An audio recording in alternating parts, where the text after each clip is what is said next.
लेके आए, ये देखें हमने ये जो पेंसिल है ना इसको इसके साथ लेके आना है, ये देखें इसके साथ ले आए। इसके बाद हमने क्या बनाना है, इसका मीम, मीम है ना बच्चे, मीम की क्या चीज़ नहीं बनाते, ज़रा वो गौर से देखिएगा। ये देखिए यहाँ से हमने इसको सीधा नीचे लेके आना है ऐसे। यहाँ से आपको नज़र आ रहा होगा कि यहाँ से हमारा थोड़ा सा क्या है माइनर सा हमने इसको क्या कर दिया, खम दे दिया है।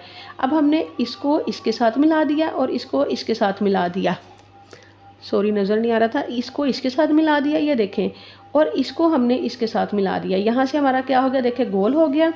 और ये क्या है, यानी जब हमने मीम लिखना है तो हमने इसको ऐसे लेके आके ये चीज़ जो इसके अंदर से निकालनी, ऊपर वाली पेंसिल इसके अंदर से निकालनी है। बच्चे ना ये चीज़ नहीं बनाते हैं मीम में, इसकी यानी गर्दन नहीं बनाते, मैं तो इसको नेक ही कहती हूँ कि इसकी गर्दन नहीं बनाते। अब मैं आपको इसमें कलर करके दिखाती हूँ कि